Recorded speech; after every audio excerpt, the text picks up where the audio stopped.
It's going to be a real honor for me to introduce Robert F. Kennedy Jr., who'll take the oath of office and officially become our Secretary of Health and Human Services. Just as I promised last year, Bobby is going to lead a great national mission to make America healthy again, and he's going to do it. I think he's going to do things that will really make us very proud of this day.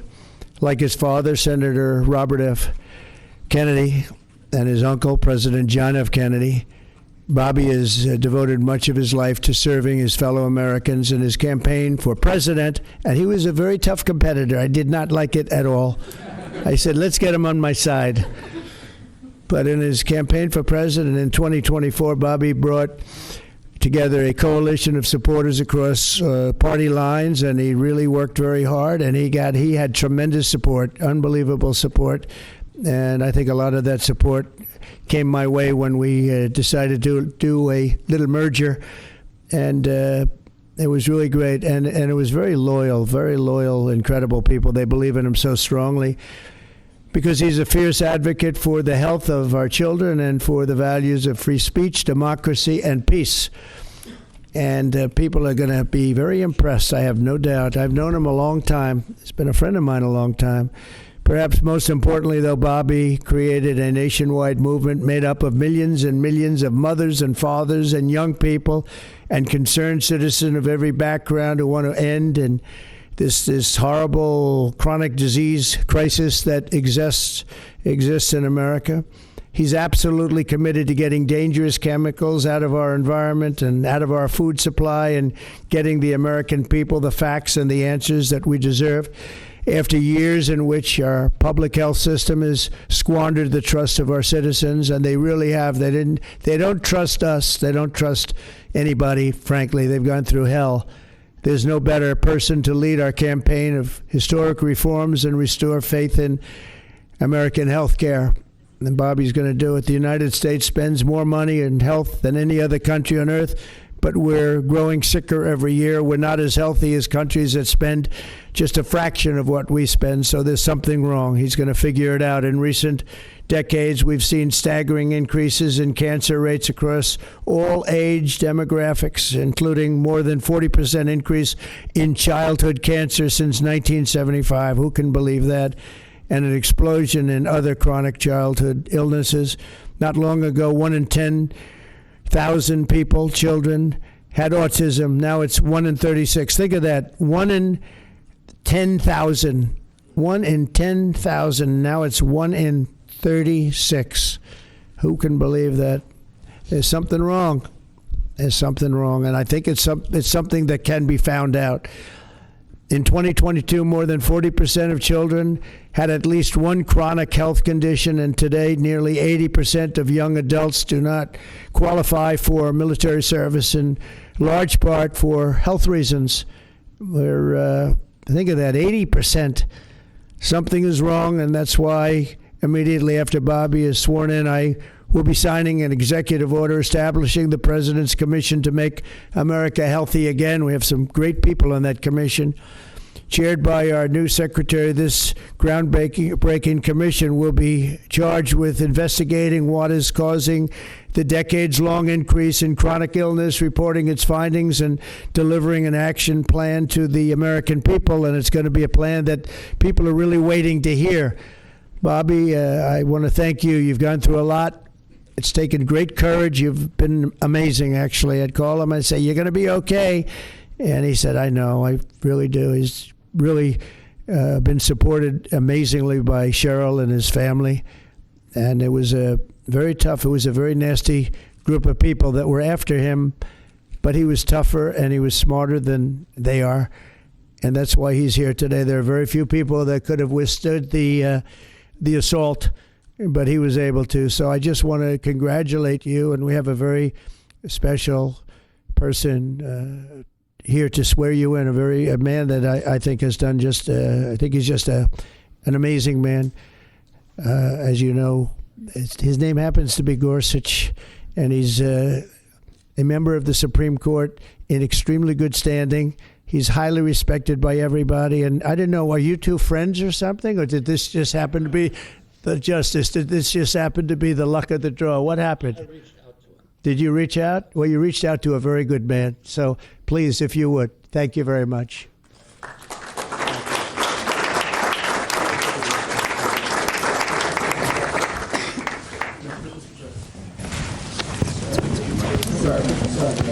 Oh, this has to be done first. I'll do this first. Sorry. We're going to make this a good one, right?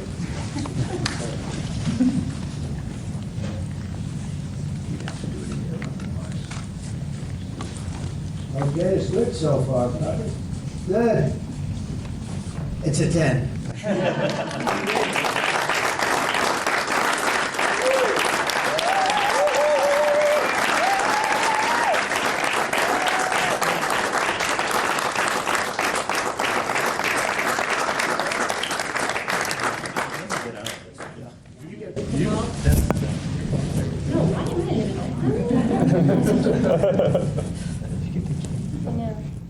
Go in there, get the kids in there, go in there, get the wicked.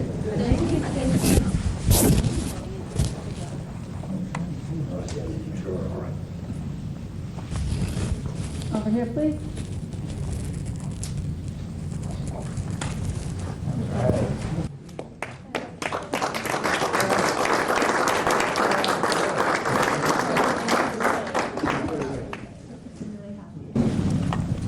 Would all the family like to join? Yeah, sure. All right. Please place your left hand on the Bible and raise your right. I, Robert F. Kennedy Jr., I, Robert F. Kennedy Jr., do solemnly swear do solemnly swear that I will support and defend that I will support and defend the Constitution of the United the States Constitution of the United States against all enemies, against all enemies, foreign and domestic, foreign and domestic, that I will bear true faith and allegiance to the same, that I will bear true faith and allegiance to the same, that I take this obligation freely, that I take this obligation freely without any mental reservation without any mental reservation or purpose of evasion, or purpose of evasion, and that I will well and faithfully discharge and that I will well and faithfully discharge the duties of the office the duties of the office on which I am about to enter. on which I'm about to enter. So help me God. So help me God. Congratulations, Mr. Secretary.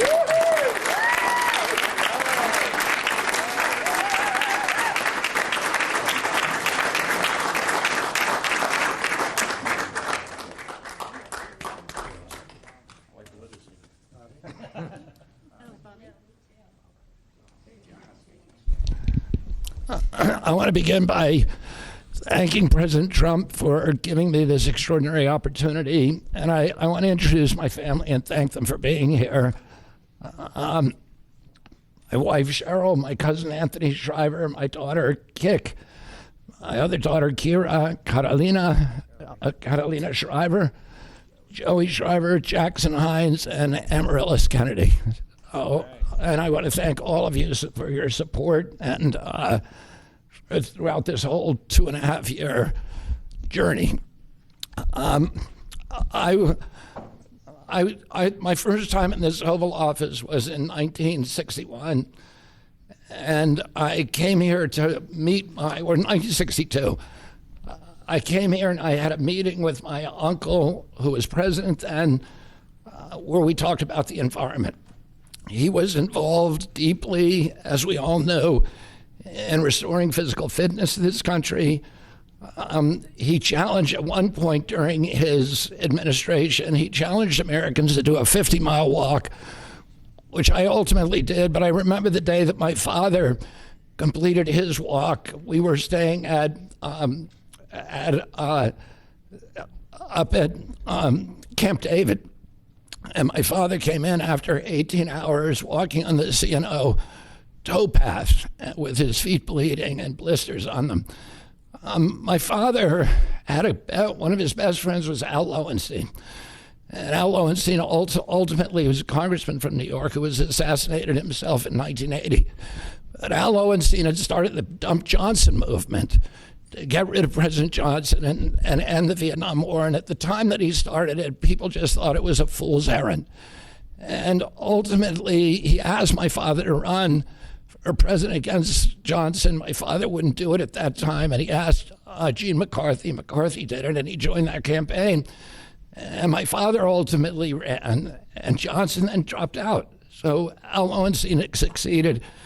And although Al Lowenstein was on the other side now, running against my father with Gene McCarthy, my father wrote him a note, a quote from Emerson, where he said, if a single man plant himself firmly on his own ideal and there abide, the whole wide world will come round to him. For 20 years, I've gotten up every morning on my knees and prayed that God would put me in a position where I can end the childhood chronic disease epidemic in this country. On August 23rd of last year, God sent me President Trump. And he gave me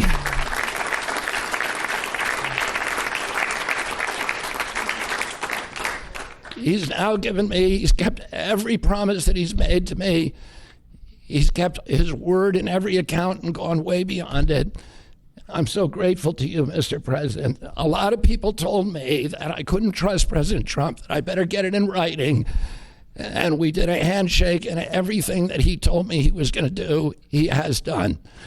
And I'm so grateful to him, and I've told you before, I genuinely believe that you are a pivotal historical figure, that you are going to transform this country at a time when we see all of the indicia of democracy now in tatters in our country. We see the rise of the military-industrial complex, the rise of totalitarianism, these attacks on our Constitution, and this breathtaking epidemic that is disabling our people. President Trump has promised to restore the American dream in this country. A healthy person has 1,000 dreams. A sick person only has one. 60% of our population has only one dream, that they get better. President Trump has promised that he's going to restore America's strength. But we can't be a strong nation if we have a weak citizenry. If people are sick, 60% of our people are sick, 77%, as President Trump mentioned, of our children cannot qualify for military service. And we need a man on a white horse now. We need somebody who is willing to come in and has the spine and the guts and the strength to challenge orthodoxies, to stand in the way of vested interests, and to break institutions that have turned against our democracy. President Trump has shown again and again that he is that hero. And most recently, I greatly appreciate it, and I called you the day that you announced the termination of USAID. My uncle started USAID in 1961 for humanitarian purposes, to put our country on the side of the poor. It has been captured by the military-industrial complex. It has become a sinister propagator of totalitarianism and war across the globe. And very few people understand how sinister this agency really is. And President Trump saw that, and he stood up to it with a masterstroke. And we want to do the same thing with the institutions that are stealing the health of our children. We need a revolutionary figure, and you are that figure, and I'm very grateful for you for giving me this opportunity. I want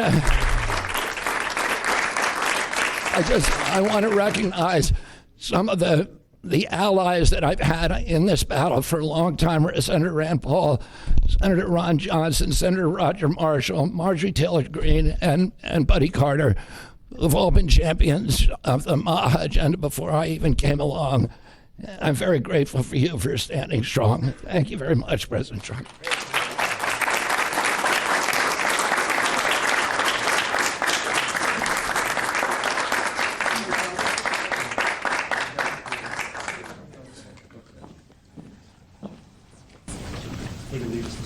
Mr. Secretary, I'd like to ask, what plans do you have immediately at HHS now that you're sworn in, sir? He's going to be running it. He's going to do a great job. What would you like That's to see my to do plan. first, Mr. We're going to President? find out a lot of secrets that have been may be kept from us, but he's going to come up with some solutions to some big problems, health problems. And I think he's going to go down in the record books. I really have confidence. This group has great, even Rand has confidence. And that doesn't happen often.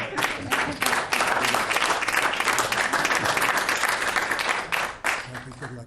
Good luck. I'd ask you, Mr. Secretary, do you plan to fire anyone immediately, or what are your plans on day one, which I guess is today? Our plans are radical transparency and returning gold standard science to NIH, to FDA, and CDC, to ending the corruption, ending the corporate capture of those agencies, getting rid of the people on those panels that have conflicts of interest.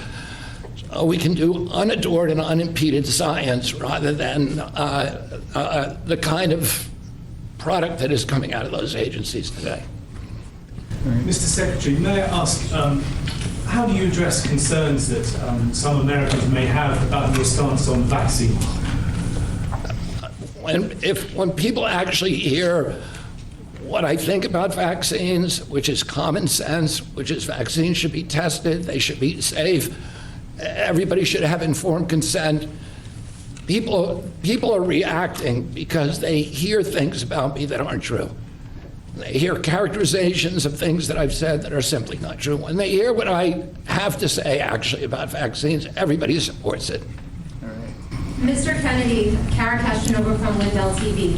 What's your message to Democrats in the Senate that fought so hard to keep you from taking this position? And congratulations, by the way. And President Trump has promised to be the president for all Americans, and he has said to me that he understands that there's no such thing as Republican children or Democratic children.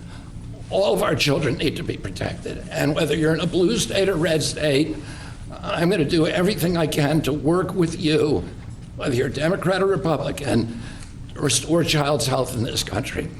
Mr. Secretary. Great job. Great job. Thank you all very much.